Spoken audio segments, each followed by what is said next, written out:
नमस्कार, मी राहुल कुलकर्णी. एनडीटीव्ही मध्ये तुमचं स्वागत आहे. दोन मुद्दे मी टॅग केलेत आणि खरं तर ते एकमेकांशी निगडीतच आहेत. म्हणजे श्री अजित पवार यांचाच खरं तर धनंजय मुंडे यांच्यावरती काही दबाव आहे का असा प्रश्न पडावा अशी स्थिती आहे.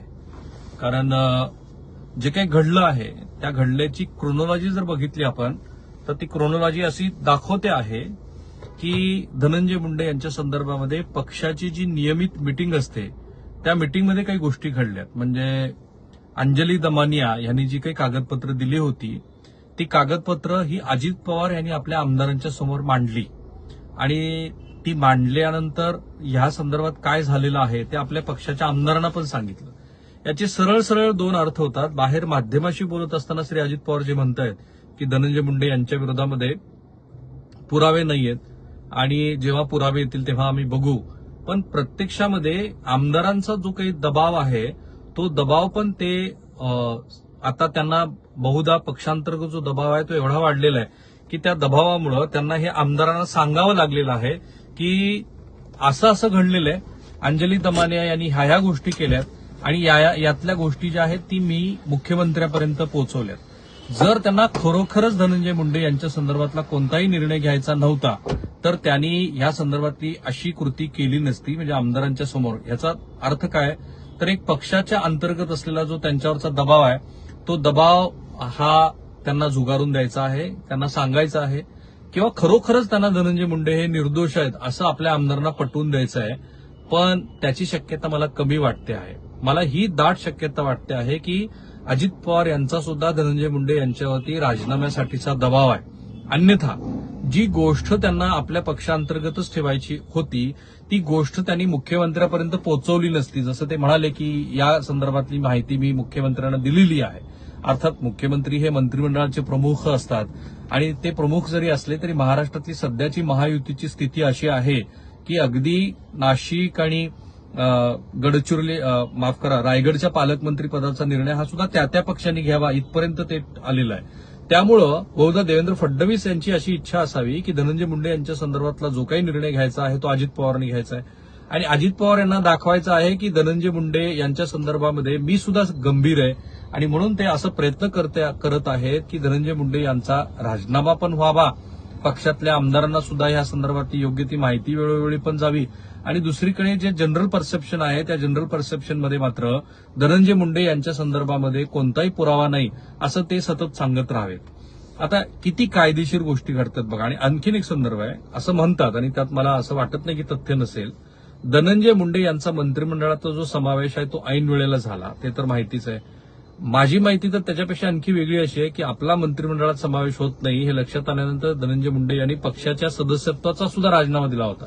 आणि मी जे आज म्हणतोय ते काही दिवसानंतर तुम्हाला कळेल की याच्यातली गोष्ट कशी बाहेर आलेली आहे. कारण आजपर्यंत आम्ही जेवढ्या गोष्टी महाराष्ट्राला सांगितल्यात, अगदी विधानसभा निवडणुकीतलं विश्लेषण सुद्धा, अगदीच किरकोळ गोष्टी सोडल्या तर बाकी कुठलीही गोष्ट ही खोटी झालेली नाहीये, चुकलेली नाहीये, अंदाज पण आमचे चुकलेले नाहीत. आणि म्हणून मी वाल्मिक कराड याच्यावरती मकोका लागणार आहे हे सांगितलं होतं. वाल्मिक कराडच्या संदर्भातले सगळे व्यवहार हे महाराष्ट्रासमोर आम्ही मांडलेले आहेत. अगदी न्यायालयामध्ये काय सुरू आहे तेही आम्ही मांडलंय. तसंच धनंजय मुंडे यांचा राजीनामा घेण्यासाठी वेगळ्या पातळीवरती आता प्रयत्न सुरू आहेत हेही सांगितलंय. आणि आता दिसतं आहे की धनंजय मुंडे यांच्यावरती राजीनाम्याचा दबाव वाढत चाललेला आहे.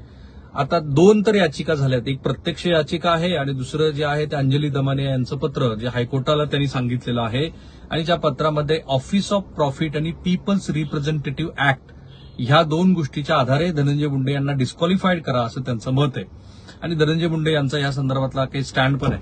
त्यांना डिस्क्वालिफाईड का करायचं आहे तर धनंजय मुंडे यांनी एक टेंडर घेतलं होतं. ते टेंडर होतं हे महावितरण ह्या संदर्भातलं जी फ्लाय ऍश मिशन आहे त्या फ्लाय ऍश मधनं, म्हणजे फ्लाय ऍश जी निघते त्या परळीच्या ऍश केंद्रातनं, तर त्याचं टेंडर धनंजय मुंडे यांच्याकडे होतं. धनंजय मुंडे, राजश्री मुंडे आणि वाल्मिक कराड हे तीन लोक याच्यामध्ये पार्टनर आहेत. आणि धनंजय मुंडे यांनी पण ते नाकारलेलं नाहीये. फक्त त्यांचा स्टँड एवढा आहे की ती सबसिडायरी कंपनी आहे महाराष्ट्र सरकारची, त्याच्यामध्ये थेटपणे काही आम्हाला या सगळ्या प्रकरणामध्ये लाभ झालेला नाहीये. पण असं आहे की ऑफिस ऑफ प्रॉफिटमध्ये त्यावेळेला धनंजय मुंडे हे नगराध्यक्ष होते का, नगरसेवक होते का, अशा सगळ्या गोष्टी बघितल्या जातील. आपल्याकडे ऑफिस ऑफ प्रॉफिटमध्ये सोनिया गांधी सुद्धा अडचणीत आल्या होत्या. NAC नॅशनल अॅडव्हायझरी काउन्सिल जी होती त्या अॅडव्हायझरी काउन्सिलनी तेव्हाच्या पंतप्रधानांना आणि मंत्रिमंडळाला सल्ला देण्यासाठी एक वेगळा असा फोरम क्रिएट केला होता. पण त्याच्यावरती दिल्ली हायकोर्टामध्ये याचिका झाली होती. अर्थात ती याचिका नंतर सोनिया गांधी यांच्या बाजूनं त्याचा निवाडा लागला. पण सोनिया गांधींना सुद्धा या संदर्भामध्ये कोर्ट कज्जे करावे लागलेले होते. आता तोच ऑफिस ऑफ प्रॉफिटचा म्हणजे तुम्ही आमदार किंवा खासदार किंवा लोकप्रतिनिधी असताना स्वतःच्या पदाचा वापर करून टेंडर घेऊ शकत नाही किंवा आर्थिक लाभ घेऊ शकत नाही. तर हे प्रकरण आता धनंजय मुंडे यांच्यासाठी न्यायालयीन पातळीवरती गेलेलं आहे अंजली दमानी यांच्या याचिकेतनं. दुसरीकडे केतन तिरोडकर या गृहस्थांनी एक याचिका दाखल केलेली आहे बॉम्बे हायकोर्टामध्ये आणि मुंबई दाखल झालेल्या या याचिकेमध्ये त्यांचं असं म्हणणं आहे की धनंजय मुंडे जोपर्यंत सत्तेवरती आहेत तोपर्यंत ह्या प्रकरणामध्ये योग्य तो निवाडा होणार नाही, चौकशी होणार नाही, म्हणून त्यांना पदापासून दूर करायला तुम्ही आदेश द्या. मी तुम्हाला खात्रीने सांगतो कोर्ट असं काही करणार नाही. कारण आपल्याकडे जे 3 पिलर आहेत त्या 3 पिलर मधला प्रत्येकाचा रोल डिफाईन झालेला आहे. ही काही वेळेला लोक जे आहेत ना खरोखर जेन्युइन भावनेपोटी आणि बऱ्याच वेळेला चर्चेत राहण्यासाठी ज्या गोष्टी करतात तशा स्वरूपाची मला याचिका वाटते. कधीही कोर्ट असं डायरेक्टिव्ह देत नाही की अशा अशा पद्धतीने ह्या व्यक्तीला, आणि स्टील टुडे धनंजय मुंडे यांच्या संदर्भामध्ये कोणताही पुरावा थेटपणे आलेला नाही. पण पक्षांतर्गत त्यांचा दबाव आहे. आणि दुसरी गोष्ट अशी की वाल्मिक कराड हा धनंजय मुंडे यांचा कार्यकर्ता आहे याबद्दल तर काही दुमत नाही. तो आपला जवळचा आहे हेही त्यांनी मान्य केलेलं आहे. आणि त्याला पॉलिटिकल पॅट्रोनेज असल्याशिवाय तो इथपर्यंत इतक्या उंच भराऱ्या घेऊ शकत नाही ही सत्यता आहे. त्यामुळे धनंजय मुंडे यांची असलीच तर या क्षणाला कायद्याच्या दृष्टीनं जरी जबाबदारी नसली तरी ती नैतिक जबाबदारी आहे. आणि त्याचमुळे पक्षात तर त्यांच्यावरती दबाव वाढतो आहे. स्वतः काही लोकांनी आणि स्वतः धनंजय मुंडे पण म्हणले की काही लोक आमच्या पक्षातली अजित पवार यांच्या कानाला लागून त्या गोष्टी सांगतात. म्हणजे त्यांनाही याची कल्पना आहे की आपल्यावरती एक प्रकारे पक्षांतर्गत दबाव आहे. त्यामुळे त्यांचं मंत्रिमंडळात उशिरा समावेश होणं, त्यानंतर वाल्मिक कराडमध्ये त्यांचं नाव सतत चर्चेत येणं आणि वाल्मिक कराडला अटक झाल्यानंतर सुद्धा हे प्रकरण न थांबणं, या सगळ्या गोष्टी ह्या धनंजय मुंडे यांच्या राजीनाम्याकडे जाताना दिसत आहेत. आणि बहुधा त्यांची सुद्धा ती मानसिक स्थिती झालेली आहे. कारण ते म्हणाले की पक्षाने जर सांगितलं तर मी राजीनामा देईन. असं नेता केव्हा म्हणतो जेव्हा त्याला याची कुणकुण लागलेली असते आणि याची जाणीव त्याला झालेली असते की या प्रकरणामध्ये कदाचित आपल्याला पुढची पण पायरी गाठावी लागेल. आता दुसरा मुद्दा मी जो टॅग केला तो म्हणजे श्री धनंजय मुंडे यांचा दिल्ली दौरा. अर्थात CP जोशी जे आहेत ते त्यांच्या खात्याचे मंत्री आहेत. जसं धनंजय मुंडे अन्न आणि नागरी पुरवठा मंत्री आहेत तसेच केंद्रीय मंत्री आहेत जोशी. आता त्यांच्या भेटीला ते गेलेत, पण केंद्रीय मंत्र्याच्या भेटीला महाराष्ट्रातले मंत्री कशाला 2-2 दिवस जाऊन भेटतील. तर मला असं दिसतं आहे की धनंजय मुंडे यांचा हा प्रयत्न आहे की केंद्रीय पातळीवरती जर भाजपचा दबाव असेल तर संबंधित लोकांची भेट घेऊन तो दबाव कमी करण्याचा प्रयत्न करणं. योगायोगाने राज्याचे मुख्यमंत्री देवेंद्र फडणवीस हे सुद्धा दिल्लीमध्ये आहेत. ते दिल्ली विधानसभा निवडणुकीच्या प्रचारासाठी जे मराठी तिथले मतदार आहेत त्यांच्या सभा घेणार आहेत.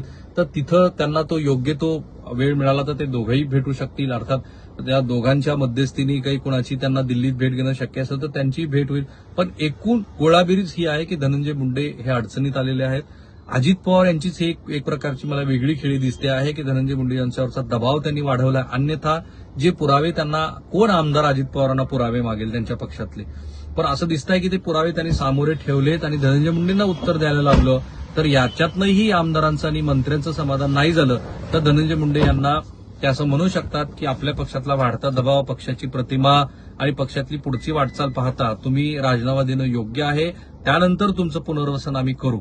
मला तरी किमान हे प्रकरण सध्या या दिशेनं जाताना दिसतंय. अर्थात राजकारणामध्ये काही होऊ शकतं, विशेषतः ज्या नेत्याकडे मोठा मतदारांचा गठ्ठा आहे त्याच्याबद्दल पक्ष कसा विचार करतो हे उद्धव ठाकरे यांनी ज्या पद्धतीनं संजय राठोड यांना वाचवलं ते दिसतं आहे महाराष्ट्रामध्ये. सब घोडे 12% असतात. फक्त राजकारणामध्ये तात्विक चर्चा ह्या आपण विरोधी पक्षात असतो त्याच वेळेला ही मंडळी करत असतात. सो थांबूया आपण इथे.